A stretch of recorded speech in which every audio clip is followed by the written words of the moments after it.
انا علیہ و اصحابی، آپ نے علامت بتائی کہ جس پر میں اور میرے صحابہ.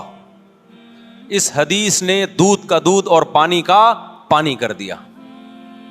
اس حدیث کی تشریح تو میں کئی بار کر چکا ہوں، لیکن آج محرم کے حوالے سے اس کی تشریح میں کروں گا تاکہ اس حدیث کو ہم محرم پہ فٹ کر سکیں کہ محرم کے معاملے میں ہم صحابہ کے طریقے پر ہیں یا نہیں ہیں. تو ما انا علیہ و اصحابی، آپ صلی اللہ علیہ وسلم نے یہ نہیں فرمایا جو قرآن کے راستے پر ہوگا، اس لیے کہ ہر فرقہ اپنے آپ کو منسوب کس کی طرف کرتا ہے؟ قرآن کی طرف، پھر اس کی تشریح اپنی مرضی سے کرتا ہے. کیونکہ جب اسلام میں فرقہ ہوگا وہ تو نسبت قرآن کی طرف تو کرے گا نا. وہ بھائی اسلام کی طرف نسبت میں پہلی شرط یہ کہ آپ قرآن کو تو مانتے ہو. جو قرآن ہی کی طرف نسبت نہیں کرے گا پھر تو لوگ ویسے ہی اس کو غیر مسلم سمجھیں گے. اس لیے نبی نے قرآن کا نام نہیں لیا. ما انا علیہ، جس پر میرا عمل. اس سے پتہ چلا قرآن کی ایسی تشریح کرنا جس پر پیغمبر کا عمل نہیں تھا، یہ تشریح معتبر نہیں ہے. آپ آج کل کے خطیبوں کی تقریریں سنو،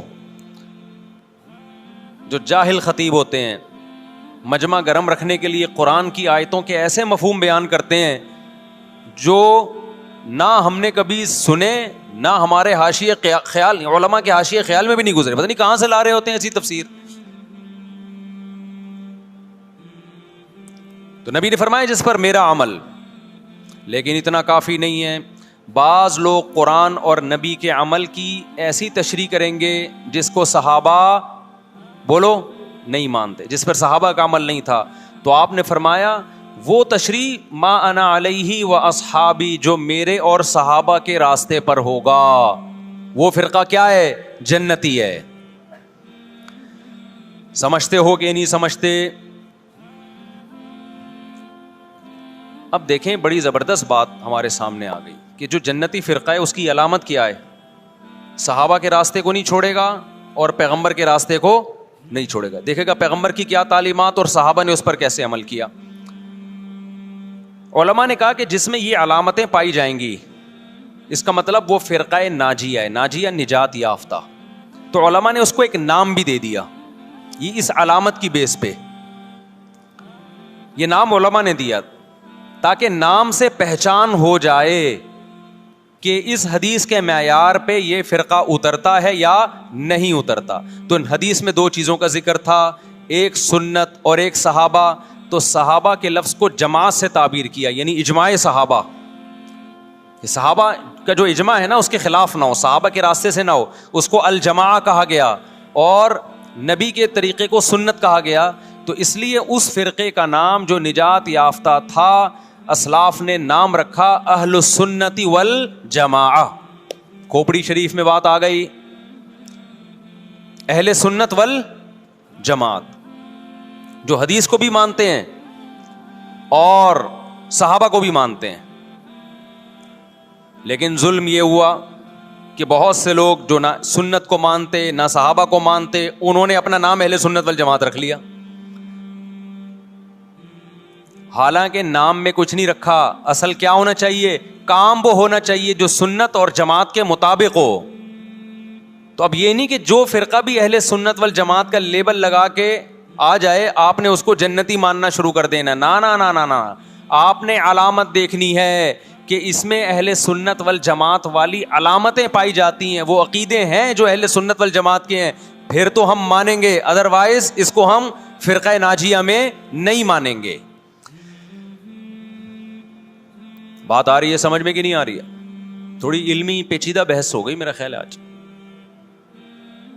یہ فرقہ واریت نا ایک بڑا ٹاپک بن چکا ہے. ہر آدمی فرقہ واریت کے نام پہ منجن بیچ رہا ہے کہ میں فرقہ واریت نہیں مانتا، میں یہ مانتا ہوں. ابے تم بس کر دو یار، بس کرو. آپ باتیں کرنے پر گورنمنٹ کی طرف سے کوئی پابندی نہیں ہے، پریکٹیکل لائف میں نہیں چلتا یہ سب کچھ. تو جو اہل سنت والجماعت سچی مچی کے تھے، اب اہل سنت والجماعت میں بھی ہر آدمی اہل سنت والجماعت بنا ہوا ہے. اہل سنت والجماعت کی جو شارٹ فارم اردو میں آئی اس کو سنی کہا گیا. سنت سے نکلا یہ لفظ. اس کو کیا کہا گیا؟ بولو نا کیا ہو گیا؟ سنی. یہ اہل سنت والجماعت کی کیا ہے؟ کیونکہ اتنا ٹائم نہیں تھا پاکستانیوں کے پاس کہ وہ اتنا لمبا نام لیتے اہل سنت والجماعت، تو انہوں نے اس کو کیا کہنا شروع کر دیا؟ وی آر سنی. تو ہم کیا ہیں بھائی؟ فرقہ ہم 73 فرقوں میں ہمارا فرقہ کون سا ہے؟ ہم سنی ہیں، جو اہل سنت والجماعت کی شارٹ فارم ہے. یہاں تک بات کھوپڑی شریف میں آ گئی.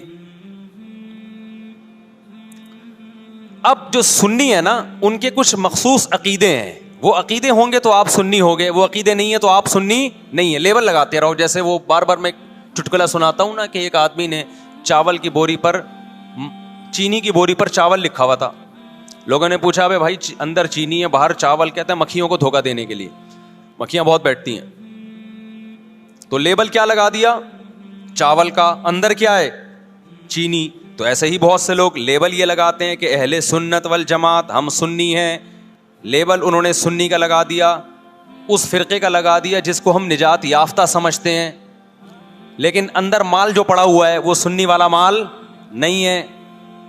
تو یاد رکھو، چاول کے لفظ سے کیا مکھی دھوکہ کھا سکتی ہے اور بوری پہ نہ آئے؟ تو کیا سنی کے لفظ سے فرشتے دھوکہ کھا سکتے ہیں؟ یہ معاذ اللہ، اللہ دھوکہ کھا سکتا ہے جبکہ اندر مال سنی والا نہیں ہو؟ یہ ہو سکتا ہے کیا؟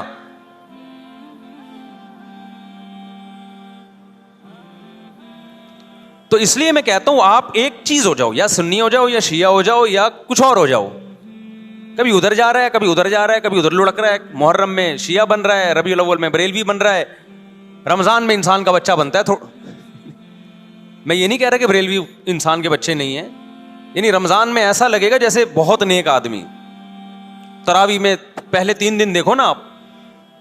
ابھی تو میں یہ بات ہی نہیں کر رہا کون جنتی کون جہنمی کون غلط کون صحیح، ابھی تو میں صرف یہ بتا رہا ہوں کہ اسلاف نے 73 فرقوں میں سے جو ایک جنتی ہوگا اس کو ایکسپلین کیسے کیا ہے. اگر بریلوی اس پہ پورے اترتے ہیں تو بھائی وہ جنتی ہیں. میں کسی کو جہنمی جنتی نہیں کہہ رہا، میں تو ایک کرائٹیریا بتا رہا ہوں. ہو سکتا ہے میں نہ اترتا ہوں، بریلوی بھائی پورے اترتے ہوں، شیعہ لوگ پورے اترتے ہوں.